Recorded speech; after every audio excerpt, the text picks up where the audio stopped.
스가랴 14장 말씀, 이 약속의 말씀이 우리에게 큰 도전들이 되어지고 우리가 이 말씀을 붙잡고 살아가는데 믿음으로 승리하기를 주의 이름으로 축복합니다. 14장 말씀은 예루살렘 재건과 하나님 나라의 회복이다.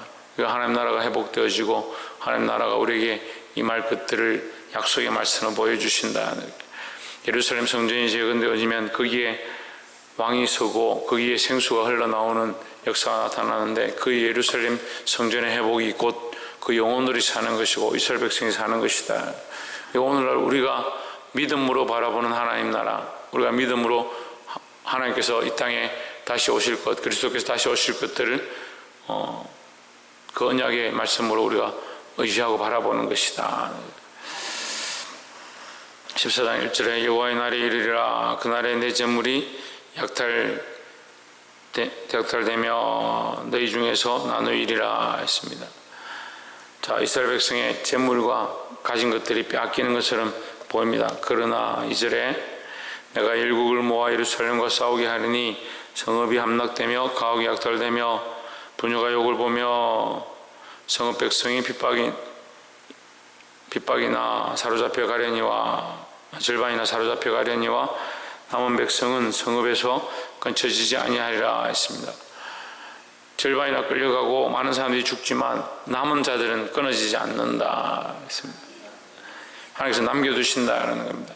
우리는 믿음으로 끝까지 타협하지 않고 남겨진 자들이 되어야 합니다. 어디에 남아야 되느냐?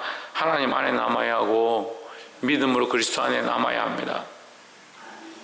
3절에 그때 여호와께서 나가서 그 열국을 치시되 이왕 전날에 싸운 것 같이 하시리라 했습니다. 하나님 우리를 위해 싸우시는데 전에 싸우신 것과 똑같다. 그 여전하시다. 하나님의 약속은 여전하고 하나님의 말씀은 여전하고 우리를 위해 싸우시는 것 또한 여전하다는 겁니다. 인간이 문제죠. 인간이 계속 여전하니까 문제죠. 하나님 우리를 향해서 여전하시듯이 우리도 하나님을 향해서 여전하면 좋겠는데 우리는 세상을 향해서 여전하니까 하나님 우리를 위해 싸우셔도 우리는 계속 금과 은을 위해서 싸우는 그런 어리석은 짓들을 하는 겁니다. 우리는 하나님 편에 서서 하나님 원하시는 일들을 하고 하나님 원하시는 전쟁을 해야 합니다. 우리가 날마다 싸우는데 뭘 싸워야 되냐? 내 육체와 싸우고 내가 원하는 것을 하고자 하는 마음과 싸우고 내가 먹고 싶어하고 즐기고 싶어하고 쫓아가고 싶어하는 나 자신과 싸워서 내가 여전히 어디 있어야 되냐? 하나님 안에 있어야 합니다. 하나님 안에 믿음으로 남겨진 자의 자리에 서야 되는 것입니다. 4절에 그날에 그의 발이 예루살렘 앞 곧 동편 감람산에 서실 것이요 감람산은 그 가운데가 동수로 갈라져 매우 큰 골짜기가 되어서 산 절반은 북으로 산 절반은 남으로 옮기고 있습니다. 이 감람산이 쪼개지는데 실제로 쪼개지진 않았죠. 그렇지만 쪼개지는데 하나님께서 그 감람산을 밟고 서셨는데 쪼개서 북과 남으로 나눠진다. 북과 남으로 나눠진다. 하나님 서셨는데 이 산이 쪼개져서 북과 남으로 나눠진다. 이게 실제로 산의 쪼개짐을 얘기하는 게 아니고요. 하나님 앞에서 양과 염소가 나눠지는 겁니다. 이 하나님 편에 서 있는 남은 자들, 끝까지 하나님 바라보고 하나님 원하시는 대로 하나님 여전히 우리를 위해 싸우시니까 하나님 편에 서 있는 자, 그 하나님 편에 선 자와 그렇지 아니하고 세상에 서서 하나님께서 우리를 위해 싸우실 때 세상 편에 서서 우리 하나님 대적하는 자 이렇게 나눠진다는 거예요.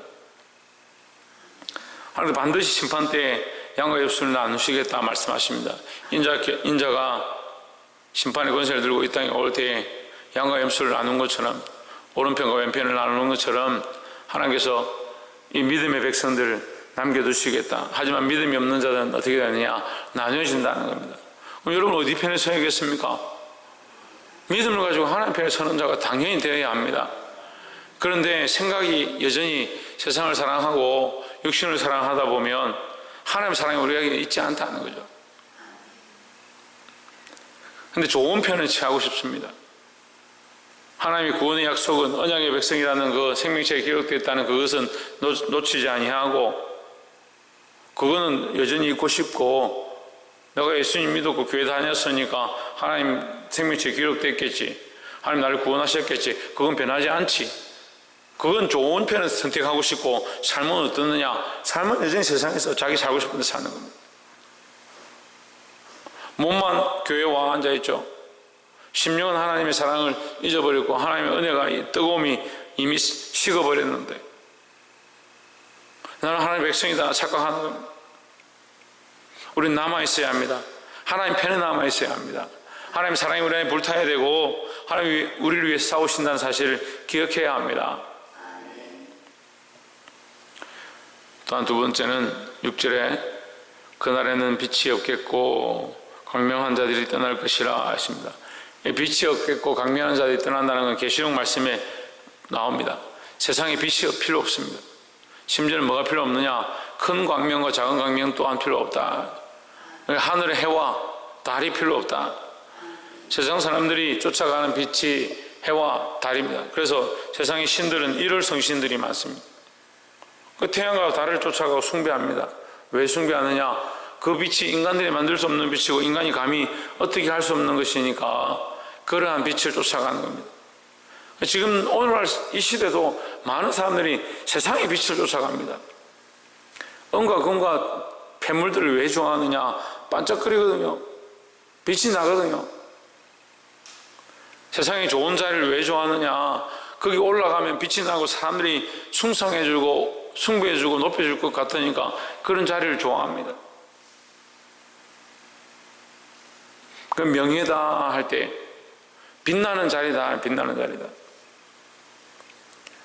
아무것도 없어도 명예직 자리 하나 차지하는 거 굉장히 기뻐합니다.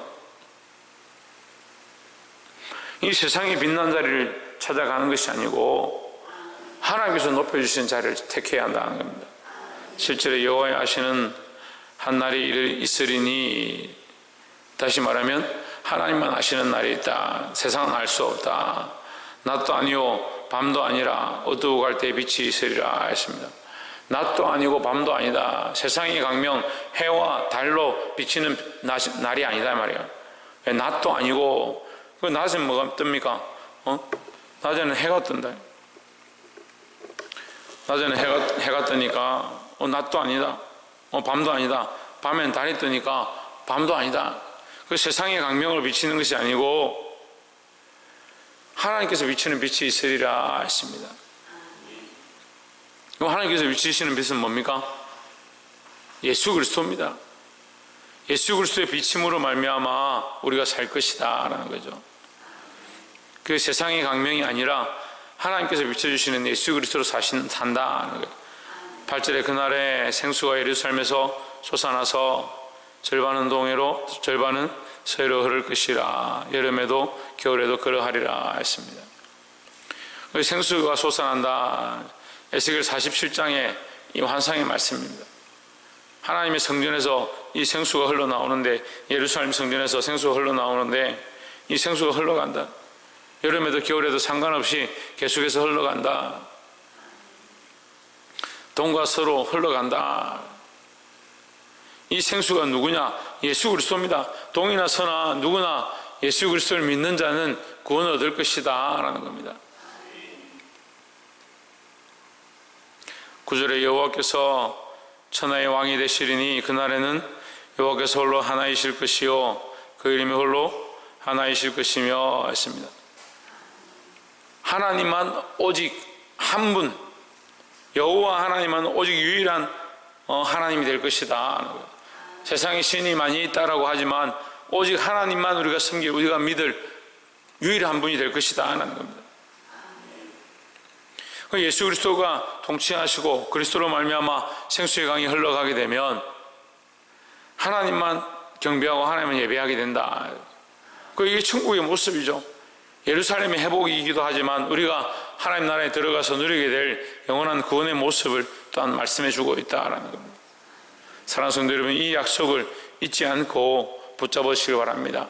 세상에 쫓아갔던, 세상을 사랑했던, 세상에 의지했던 많은 것들을 날마다 내려놓고 하나님의 영원한 구원을 바라보기를 주의 이름으로 축원합니다.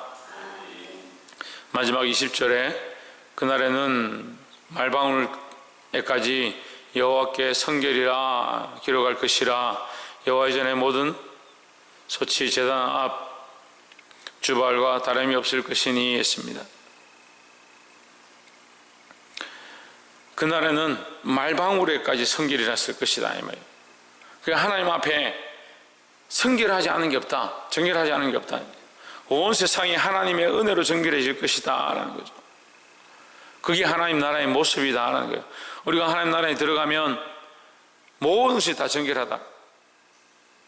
짐승의 그 방울 떼묻고 이 지저분한 것들이 묻어서 냄새나는 그것조차도 성결할 것이다 했으니까, 우리가 하나님 앞에 우리의 죄와 더러운 모습들이 있지만 하나님 앞에 서게 되면 온전히 정결할 것이다 약속해 주는 겁니다.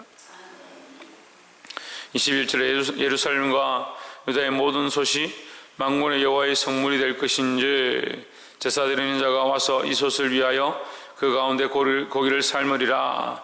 그날에는 만군의 여호와의 전에 가난한 사람이 다시 있지 아니하리라 했습니다. 하나님의 전에 누가 있을 수 없느냐? 가난한 사람이 있을 수 없다. 가난한 사람이 있을 수 없다는 것은 제사 드리지 않는 자가 있을 수 없다는 말이에요. 다시 말하면 예루살렘 거민들은 다 하나님 앞에 이 절기를 지키고 제사를 드리러 나온다. 그러니까 하나님 앞에 제사하고 예배하지 않는 자, 하나님과 영적 관계가 없는 자는 설 수 없다라는 거죠. 얼마나 하나님 회복시켜 주시냐. 예루살렘 유다의 모든 솥이 만군의 여호와의 성물이 될 것인즉 했습니다. 그러니까 이것은요, 좀 더 영적인 의미로 나아가면 만인 제사장이다. 누구나 다 하나님 앞에 예배할 수 있다라는 겁니다. 이전에는 예루살렘 성전에 와서 그 성전에 나와서 제물을 잡고 대제사장만이 그 제물 앞에 그 제물을 가지고 성물을 드리고 하나님 제사를 드릴 수 있었는데, 이제는 어떻게 바뀌었느냐? 예루살렘 유다에 있는 모든 솥이 만군의 여호와의 성물같이 된다. 그러니까 누구나 어디에 있는 사람들이나 그 집에서 그들이 원하는 곳에서 하나님 앞에 예배하고 하나님을 찾으면, 그리스도의 이름을 부르면 하나님께서 그들에게 응답해 주신다는 거죠. 이것은 영원한 구원과 속죄의 모양들을 상징적으로 말씀해 주시는 겁니다. 말씀 맺겠습니다. 하나님의 약속은 인간이 세워가는 형식과 틀처럼 불완전하지 않습니다. 하나님의 약속은 확실하고 영원한 것입니다. 우리가 이것을 믿음으로 붙잡고 하나님 나라에 우리가 들어가서 영원히 하나님만 바라보고 찬양하게 될 것들을 기대하고, 이 땅에서 우리가 잠시 모여 몇 명 예배하고 하나님 앞에 나아가지만 이것 또한 하나님께서 더 온전히 하셔서 우리를 모두 하나님 앞에 서게 하실 것이다 하는 거예요. 지금도 우리 각자가 하나님 앞에 서야 하고, 예수 그리스도의 십자가의 피 흘리심으로 죽으심으로 온 땅에 생수의 강이 흘러가서 그를 믿는 자는 누구나 다 하나님 앞에 예배할 수 있다는 거죠. 그것이 오늘날 우리에게 주어진 축복이고, 더 나아가서 하나님 나라에서 얻게 될 영원한 제사의 모양을 가르쳐주고 있습니다. 이 회복의 약속의 말씀을 믿고 승리할 수 있는 저와 여러분 되기를 주의 이름으로 축원합니다. 기도하겠습니다.